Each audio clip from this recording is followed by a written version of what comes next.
नमस्कार दोस्तों, मैं राहुल मीणा आप सभी का एक बार फिर से स्वागत करता हूं आपके अपने इस YouTube channel study with Rahul the way of success में। दोस्तों, आज हम एक नई सीरीज प्रारंभ कर रहे हैं जिसमें हम स्पोर्ट्स से संबंधित सभी प्रकार के प्रश्नों का हल करेंगे जो कि विभिन्न प्रकार की परीक्षाओं में पूछे जाते हैं। तो दोस्तों, इस सीरीज में हम 380 प्लस प्रश्नों को हल करेंगे दोस्तों, जिसमें विभिन्न प्रकार के टॉपिक्स इसमें शामिल रहेंगे। तो आइए दोस्तों, अब हम शुरू करते हैं और हमारा पहला टॉपिक है दोस्तों विभिन्न देशों के राष्ट्रीय खेल। तो आइए दोस्तों, हमारा पहला प्रश्न है, कनाडा का राष्ट्रीय खेल क्या है? तो दोस्तों, इसका सही जवाब है ऑप्शन ए, आइस हॉकी। अगले प्रश्न की ओर बढ़ जाते हैं दोस्तों, हमारा अगला प्रश्न है, संयुक्त राज्य अमेरिका का राष्ट्रीय खेल क्या है? तो दोस्तों, इसका सही जवाब है ऑप्शन बी, बेसबॉल। हम अगले प्रश्न की ओर बढ़ जाते हैं दोस्तों, हमारा अगला प्रश्न है, भारत का राष्ट्रीय खेल क्या है? तो दोस्तों, इसका सही जवाब है ऑप्शन बी, हॉकी। हम अगले प्रश्न की ओर बढ़ते हैं दोस्तों, हमारा चौथा प्रश्न है, जापान का राष्ट्रीय खेल क्या है? तो दोस्तों, इसका सही जवाब है ऑप्शन सी, जूडो। अगले प्रश्न की ओर बढ़ जाते हैं दोस्तों, हमारा अगला प्रश्न है, स्कॉटलैंड का राष्ट्रीय खेल है? तो दोस्तों, इसका सही जवाब है ऑप्शन बी, रग्बी फुटबॉल। हम अगले प्रश्न की ओर बढ़ते हैं दोस्तों, हमारा अगला प्रश्न है, स्पेन का राष्ट्रीय खेल है?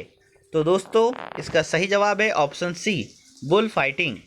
अगले प्रश्न की ओर बढ़ जाते हैं दोस्तों, हमारा अगला प्रश्न है, बुल फाइटिंग किस देश का राष्ट्रीय खेल है?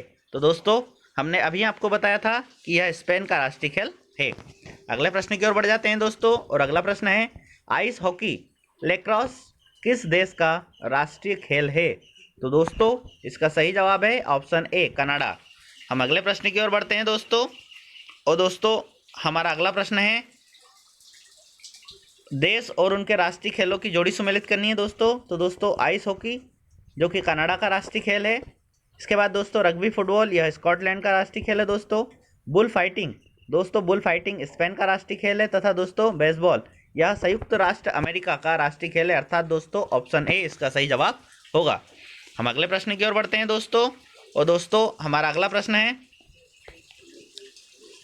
अमेरिका का राष्ट्रीय मनोरंजन किस खेल को कहा जाता है? तो दोस्तों, इसका सही जवाब है ऑप्शन सी, बेसबॉल।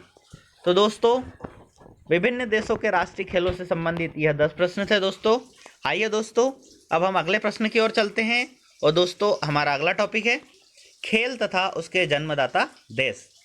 तो दोस्तों, इसी कड़ी में हम आगे बढ़ते हैं, और हमारा अगला प्रश्न है दोस्तों, भारत में पोलो खेल का प्रचलन किसने प्रारंभ किया? तो दोस्तों, इसका सही जवाब है ऑप्शन सी, तुर्कों ने। इसके बाद अगले प्रश्न की ओर बढ़ जाते हैं दोस्तों, पोलो खेल का प्रचलन भारत के किस राज्य में हुआ? तो दोस्तों, इसका सही जवाब है ऑप्शन बी, मणिपुर। अगले प्रश्न की ओर बढ़ते हैं दोस्तों, कबड्डी खेल का उद्भव किस देश में हुआ माना जाता है? तो दोस्तों, इसका सही जवाब है ऑप्शन ए, भारत। अगले प्रश्न की ओर बढ़ते हैं दोस्तों, शतरंज का जन्मदाता किस देश को कहा जाता है? तो दोस्तों, इसका सही जवाब है भारत। अगले प्रश्न की ओर बढ़ते हैं दोस्तों, क्रिकेट की शुरुआत किस देश में हुई थी? तो दोस्तों, इसका सही जवाब है इंग्लैंड। अगले प्रश्न की ओर बढ़ते हैं दोस्तों, हमारा अगला प्रश्न है, निम्नलिखित में से किस खेल का उद्भव भारत में नहीं हुआ माना जाता है? तो दोस्तों, इसका सही जवाब है ऑप्शन डी, बिलियर्ड।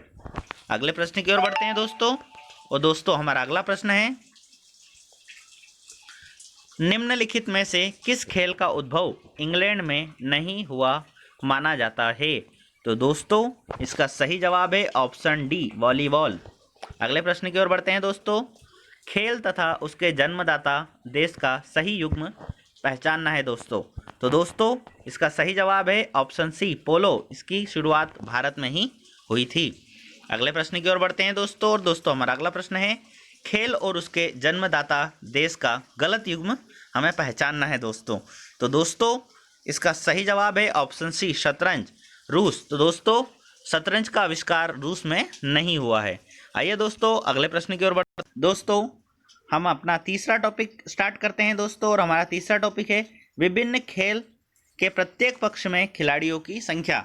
और दोस्तों इस टॉपिक से हमेशा एक दो प्रश्न परीक्षाओं में पूछे जाते हैं दोस्तों। तो दोस्तों आइए हम शुरू करते हैं, और हमारा अगला प्रश्न है दोस्तों, खो खो खेल में कितने खिलाड़ी एक टीम में होते हैं?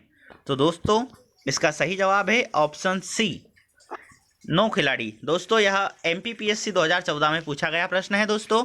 अगले प्रश्न की ओर बढ़ते हैं दोस्तों, वाटर पोलो में एक पक्ष में खिलाड़ियों की संख्या कितनी होती है?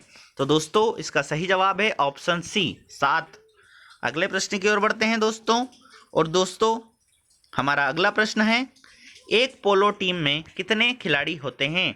तो दोस्तों इसका सही जवाब है ऑप्शन ए, 4 खिलाड़ी। अगले प्रश्न की ओर बढ़ जाते हैं दोस्तों। दोस्तों हमारा अगला प्रश्न है बेसबॉल में प्रत्येक पक्ष में खिलाड़ियों की संख्या कितनी होती है? तो दोस्तों इसका सही जवाब है ऑप्शन ए, 9। अगले प्रश्न की ओर बढ़ते हैं दोस्तों, और दोस्तों हमारा अगला प्रश्न है वॉलीबॉल की प्रत्येक टीम में खिलाड़ियों की संख्या कितनी होती है?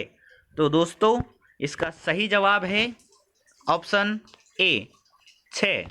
अगले प्रश्न की ओर बढ़ जाते हैं दोस्तों, और दोस्तों हमारा अगला प्रश्न है बास्केटबॉल के खेल में दोनों ओर कितने कितने खिलाड़ी रहते हैं? तो दोस्तों इसका सही जवाब है ऑप्शन ए, 5 खिलाड़ी। अगले प्रश्न की ओर बढ़ जाते हैं दोस्तों, और दोस्तों हमारा अगला प्रश्न है कितने खिलाड़ी एक टीम में मैदान पर क्रमशः खो खो, कबड्डी, वॉलीबॉल व बास्केटबॉल खेलते हैं? तो दोस्तों इसका सही जवाब है ऑप्शन सी, अर्थात दोस्तों खो खो में 9 खिलाड़ी, कबड्डी में 7, वॉलीबॉल में 6 और बास्केटबॉल में 5 खिलाड़ी प्रत्येक पक्ष में होते हैं। अगला प्रश्न है दोस्तों वॉलीबॉल, बास्केटबॉल तथा बेसबॉल खेल में प्रत्येक पक्ष में खिलाड़ियों की संख्या क्रमशः होती है? तो दोस्तों इसका सही जवाब है ऑप्शन सी, अर्थात दोस्तों वॉलीबॉल में 6, बास्केटबॉल में 5 तथा दोस्तों बेसबॉल में 9 खिलाड़ी प्रत्येक पक्ष में होते हैं। अगले प्रश्न की ओर बढ़ते हैं दोस्तों, कबड्डी के खेल में प्रत्येक पक्ष में खिलाड़ियों की संख्या कितनी होती है? तो दोस्तों इसका सही जवाब है ऑप्शन सी, 7। अगले प्रश्न की ओर बढ़ते हैं दोस्तों, और दोस्तों हमारा अगला प्रश्न है किस समूह में खेलों में प्रत्येक पक्ष में 7 खिलाड़ी होते हैं? तो दोस्तों इसका सही जवाब है ऑप्शन सी, वाटर पोलो और कबड्डी में। अगले प्रश्न की ओर बढ़ते हैं दोस्तों, निम्नलिखित में से किस खेल की प्रत्येक पक्ष की टीम में 11 खिलाड़ी नहीं होते हैं? तो दोस्तों इसका सही जवाब है ऑप्शन बी, खो खो। अगले प्रश्न की ओर बढ़ जाते हैं दोस्तों, और दोस्तों हमारा अगला प्रश्न है किस ग्रुप में खेलों में प्रत्येक पक्ष में खिलाड़ियों की संख्या समान होती है? तो दोस्तों इसका सही जवाब है ऑप्शन सी, बेसबॉल और खो खो में। अगले प्रश्न की ओर बढ़ते हैं दोस्तों, किस ग्रुप के खेलों में प्रत्येक पक्ष में खिलाड़ियों की संख्या 7 होती है? तो दोस्तों इसका सही जवाब है ऑप्शन सी, कबड्डी और नेटबॉल। अगले प्रश्न की ओर बढ़ जाते हैं दोस्तों, और दोस्तों हमारा अगला प्रश्न है किस खेल में प्रत्येक पक्ष में खिलाड़ियों की संख्या सर्वाधिक होती है? तो दोस्तों इसका सही जवाब है ऑप्शन बी, रग्बी फुटबॉल में। अगले प्रश्न की ओर बढ़ते हैं दोस्तों, निम्नलिखित में से किस खेल की टीम में महिला तथा पुरुष दोनों खिलाड़ी होते हैं? तो दोस्तों इसका सही जवाब है ऑप्शन ए, कार्फ बॉल में। हमारा अगला प्रश्न है दोस्तों, और इस टॉपिक का आखिरी प्रश्न है दोस्तों, रग्बी फुटबॉल के प्रत्येक पक्ष में खिलाड़ियों की संख्या होती है? तो दोस्तों इसका सही जवाब है ऑप्शन ए, 15 खिलाड़ी। हम अगले टॉपिक की ओर बढ़ेंगे दोस्तों। तो दोस्तों यहाँ पर हमारे 3 टॉपिक कंप्लीट होते हैं दोस्तों हमारा अगला टॉपिक है खेल और खेल विधियाँ। दोस्तों इसी कड़ी में हम बढ़ते हैं आगे, और हमारा अगला प्रश्न है दोस्तों क्रिकेट के आधुनिक संस्करण सुपर मैक्स क्रिकेट में दोनों टीमों को 10 ओवर की एक पारी के लिए कितना समय दिया जाता है? तो दोस्तों इसका सही जवाब है ऑप्शन बी, 45 मिनट। अगले प्रश्न की ओर बढ़ते हैं दोस्तों, किसी अंतर्राष्ट्रीय फुटबॉल मैच की सामान्य समयावधि कितनी होती है? तो दोस्तों इसका सही जवाब है ऑप्शन सी, 90 मिनट। अगले प्रश्न की ओर बढ़ते हैं दोस्तों, हमारा अगला प्रश्न है दोस्तों किस अंतर्राष्ट्रीय हॉकी मैच की सामान्य समयावधि कितनी होती है?